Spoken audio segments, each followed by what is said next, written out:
আজকের লেকচার শুরু করব ডিটেইল ডিজাইন বা লো লেভেল ডিজাইনের ব্যাপারে। অলরেডি এর আগের লেকচারগুলোতে কিন্তু আমরা আর্কিটেকচারাল এবং ইন্টারফেস ডিজাইন কি কি বলে তার বেসিক আইডিয়াস গুলো কিন্তু ক্লিয়ার করে নিয়েছি। যারা এখনো ওই কনসেপ্ট গুলো গ্রিপ আপ করোনি, আমি এই ভিডিওর আই বাটনে লিঙ্ক গুলো প্রোভাইড করে দেবো, তোমরা গিয়ে ডিটেলস স্লাইডেশন বা সিকোয়েন্সিয়ালি কিন্তু ডিটেলস কনসেপ্টটাকে কিন্তু গ্রিপ আপ করতে পারো। প্লাস আমি এই প্লেলিস্টের লিঙ্কও প্রোভাইড করে দেবো, তোমরা সিকোয়েন্সিয়ালি কনসেপ্টগুলোকে এক একবারে দেখতে পারো। তো ডিটেইল ডিজাইন কথাটার মানে কি, যেখানে আমরা এর আগে অবধি আমরা এর আগের লেকচার অবধি বুঝে গেছিলাম যে একটা সফটওয়্যার, ধরে নাও জিপের কথা বলেছিলাম, যারা দেখে এসছো সেটাকে আমরা আমাদের এর মধ্যে যে কিসে কিসে ফাংশনালিটিতে ডিভাইড করছি এবং ইচ ফাংশনস গুলোকে আমরা ছোট ছোট সাব মডিউলসকে ডিভাইড করছি। মানে একটা জিনিসকে এক্সিকিউট করার জন্য তার মধ্যেও কিন্তু অনেক মডিউলস থাকে, যাদের সাহায্যে ওই ফাংশনটা এক্সিকিউট হয়।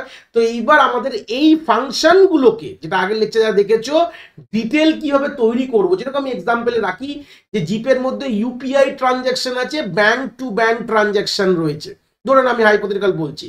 তো ইউপিআই করতে গেলে একটা স্ক্যানার, আমাকে ইউপিআই বারকোডটাকে স্ক্যান করতে হয় তার ডিটেলস পাওয়ার জন্য। তো এর জন্য কি কোড তুমি লিখবে, তার জন্য কি ফ্লো চার্ট হবে, কি বললাম বুঝতে পেরেছো? এরকম ধরনের ডিজাইন গুলোকে বলা হয় ডিটেল ডিজাইনের মধ্যে কিন্তু চলে আসে। তাহলে আইডিয়া এখান থেকে একটা ক্লিয়ার হয়েছে।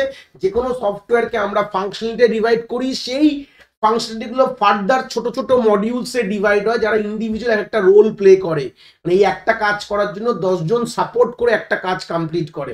তো এক একটা 10 জনের মধ্যে প্রত্যেকটা 10 জন কি করে তৈরি হয়েছে সেটাকেই বলা হয় ডিটেইল ডিজাইনের আইডিয়া। কিন্তু আমরা জানি in this specification of internal element of all modules and their function, their processing method, data structure, algorithms, everything is define properly. মানে এক একটা মডিউলস এর মধ্যে বলতে পারো যে এক একটা যে সফটওয়্যারের যে ইন্টারনাল যে স্পেসিফিকেশন, যেটা বললাম ইউপিআই ধরে নাও বললাম, এটাকে বলে ইন্টারনাল বলতে পারো, আমাদের এলিমেন্টস বলতে পারো।